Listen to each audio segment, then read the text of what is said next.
Selamat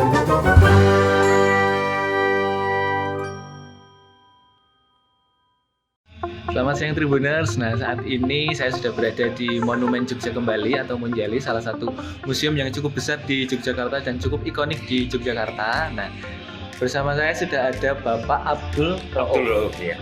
Selaku Kepala Urusan Pemandu dan Humas Pemasaran Pemasaran Monjali. Nah, untuk lebih jelasnya kita sambil jalan ya Pak, ngobrol-ngobrol. Nah, Pak, Monjali ini sebenarnya museum atau monumen tentang apa sih Pak? Ya, terutama adalah monumen atau museum perjuangan.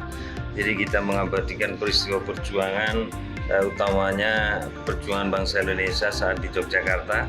Karena kita tahu Jogja pernah terpilih sebagai ibu kota Republik Indonesia selama 3 tahun, dan di Monjali lah peristiwa-peristiwa perjuangan itu diabadikan.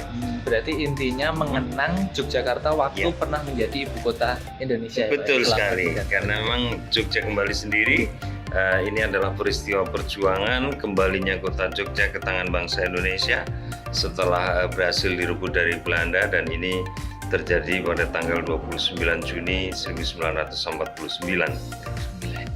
Nah, kalau untuk koleksinya sendiri Pak, untuk mengenang waktu itu 3 tahun menjadi ibu kota, nah koleksi di Monjali ini apa aja? Sangat lengkap. Jadi Monjali selain ruang museum, di Monjali ini juga ada 10 diorama, 40 relief, dan juga ruang garbagara atau ruang hening.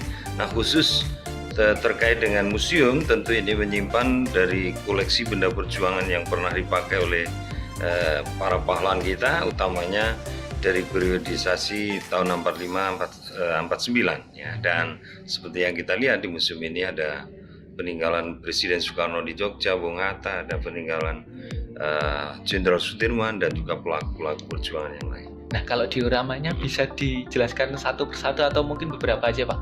Apa aja itu Pak? Ya, jadi diorama yang ada di lantai 2 ini diawali dari peristiwa agresi Belanda yang saat itu terjadi di lapangan terbang Maguwo, dan di mana agresi ini terjadi tanggal 19 Desember 1948, dan ini awal pendudukan Belanda di Yogyakarta sebagai ibu kota waktu itu. Kemudian dirangkai dengan peristiwa-peristiwa perjuangan yang lain, termasuk Pak Tirman berpamitan kepada Presiden untuk gerilya, terjadinya serangan umum 1 Maret tambah 9, kemudian perundingan Rumroyen, dan nanti akan diakhiri di diorama 10 adalah peringatan proklamasi yang keempat 17 Agustus 49 di Yogyakarta. Nah, kalau untuk Monjali sendiri, selama ini banyak dikunjungi oleh wisatawan dari mana sih Pak? Ya, jadi sesuai dengan tujuan awal dibangunnya Monjali adalah sebagai sarana pendidikan, sarana untuk melestarikan nilai-nilai perjuangan kepada generasi muda di seluruh Indonesia, sehingga yang dominan kunjungan di Monjali adalah anak-anak pelajar dari tingkat TK sampai perguruan tinggi. Dan perlu kami sampaikan bahwa Monjali setiap tahunnya lebih dari 350.000 pengunjung yang berkunjung ke Monjali, dan 80% kurang lebihnya dari angka itu adalah para pelajar. 80% pelajar, dan itu di kawasan Jogja atau Jawa saja atau dari luar? Dari seluruh Indonesia, ya, seluruh Indonesia.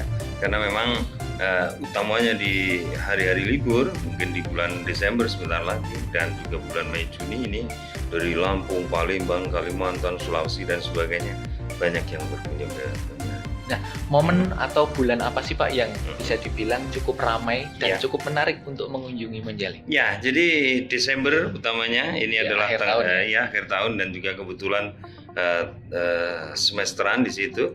Ya, kemudian kenaikan kelas, libur kenaikan kelas ini di bulan Mei, bulan Juni ini juga sangat padat.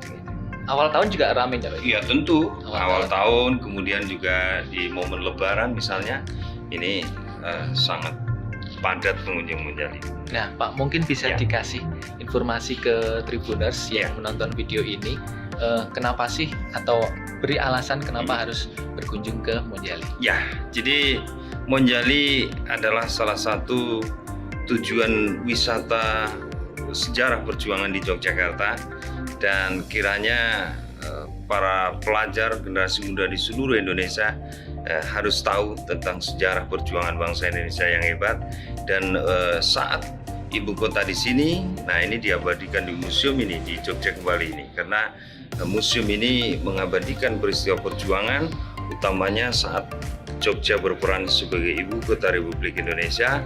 Dan selama kurun waktu ibu kota di sini, banyak sekali peristiwa perjuangan yang luar biasa dari para pahlawan kita dan diabadikan di museum ini. Dan buat Tribuners yang pengen belajar sejarah tentang Indonesia, terutama waktu Indonesia berpindah ibu kota dari Jakarta ke Yogyakarta, langsung saja main-main ke Monumen Jogja Kembali. Lokasinya di mana, Pak? Ya, ini di Jalan Pajajaran atau Ring Road Utara ya kalau dulu ya, dan sangat mudah terjangkau. Kalau Monjali ini lokasinya satu jalur wisata antara Candi Prambanan dan Borobudur, sehingga akan sangat mudah. Jadi bisa kalau dari Prambanan mau ke Borobudur mampir dulu ke Monjali. Dan lokasinya pinggir jalan ya, Pak? Betul ya? sekali. Dan kalau nggak salah tiketnya juga murah ya, Pak? Sangat-sangat terjangkau, 10.000. Cuma 10.000 Iya. per orangnya. Jadi jangan lupa main ke Monjali untuk belajar sejarah tentang Indonesia. Terima kasih banyak, Pak Ro'of. Oke, sama-sama. Tribun. Iya.